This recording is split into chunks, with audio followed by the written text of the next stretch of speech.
reckon I have to go nowhere. If someone ever asks me, Hello tout le monde, on se retrouve aujourd'hui pour un nouveau tuto spécial fête de la musique.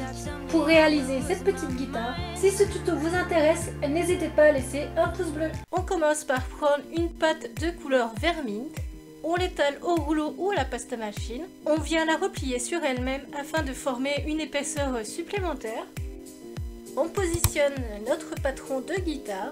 Avec un objet pointu ou un cure-dent, on vient faire des petits trous pour former le dessin de notre guitare.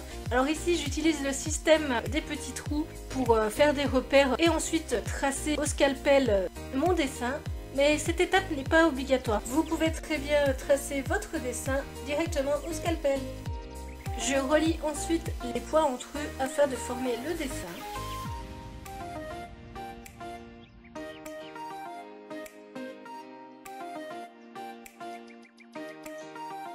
On vient adoucir les bords afin de les arrondir.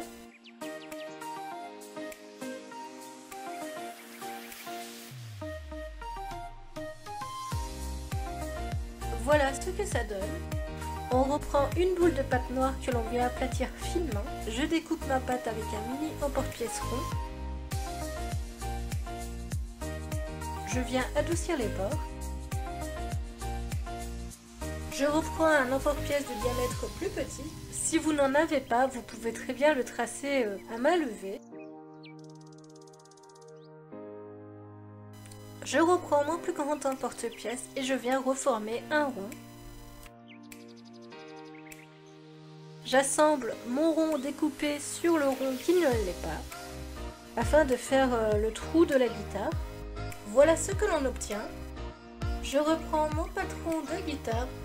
Toujours avec ce système de petits points que je viens relier entre eux par la suite, afin de former un rectangle.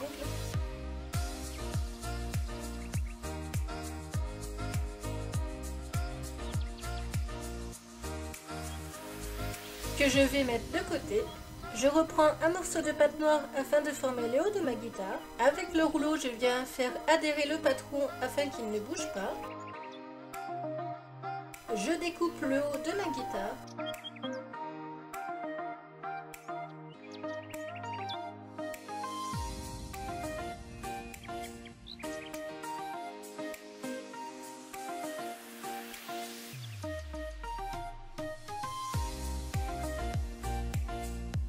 On n'oublie pas d'adoucir les bords.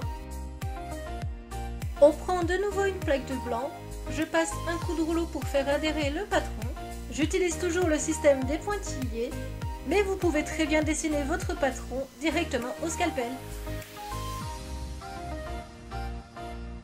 Avec ma lame rigide, je viens relier les points pour former le manche de ma guitare.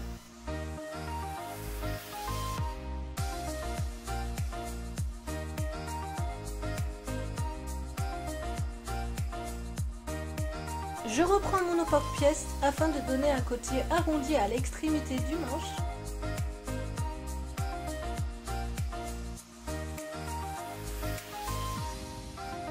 On reprend notre corps de guitare. J'utilise de la sculpée liquide afin de mieux faire adhérer les éléments entre eux. De la fimo liquide fait tout aussi bien le job, mais cela reste facultatif si vous n'en avez pas.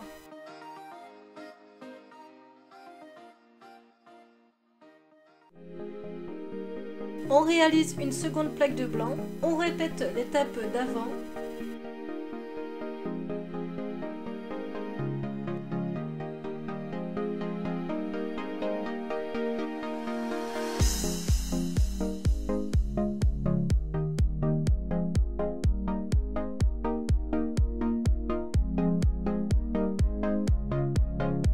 On vient coller cette partie au dos de notre manche. On coupe alors l'excédent qui dépasse.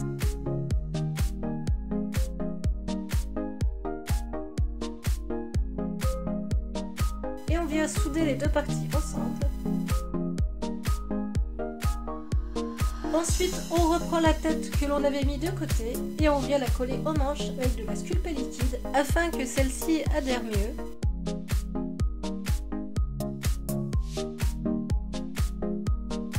Direction le four pour une pré-cuisson de 10 minutes.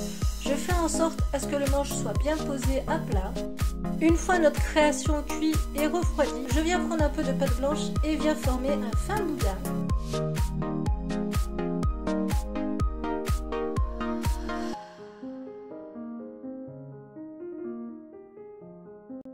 Je coupe de tout petits morceaux, 6 au total, afin de former les boutons de la guitare.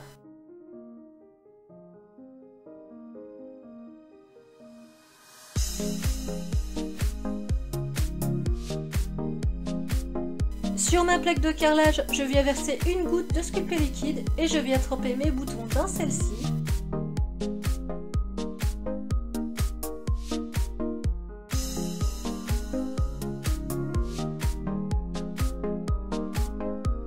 Je colle les 6 petits boutons à la tête de ma guitare.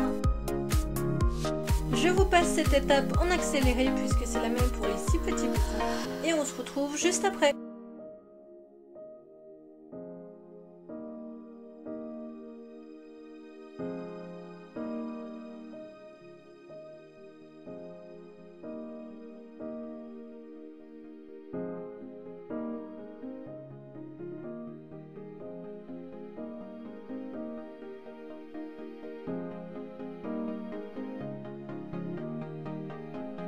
On reprend notre rond que l'on vient coller sur le corps de notre guitare, donc toujours avec de la sculpté liquide.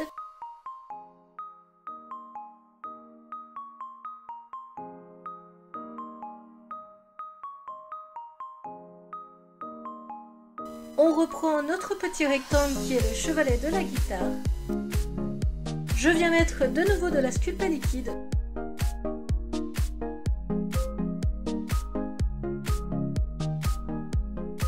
Et je le colle sur le corps de ma guitare. Du moins, j'essaye. Pour cette étape, il vaut mieux être équipé d'une pince. Direction le four pour la cuisson finale. Pour cette étape-ci, vous aurez besoin de peinture. Pour ma part, j'utilise de la Liquitex, d'un pinceau, de l'eau et d'une palette de peinture. On vient former des traits le plus fins et réguliers possible. N'ayant pas l'habitude de faire des tracés fins à la peinture, les miens n'étaient pas réguliers du tout.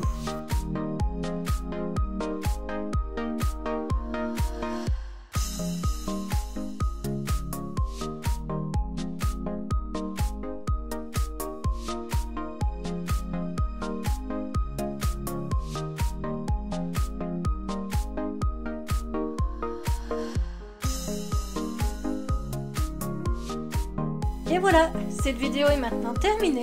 J'espère qu'elle vous aura plu. Si c'est le cas, n'hésitez pas à laisser un pouce bleu et à me donner vos avis en commentaire. N'hésitez pas à me taguer sur Instagram si vous reproduisez ce tuto, j'irai voir vos créations avec plaisir. Quant à nous, on se retrouve bientôt pour de prochaines vidéos.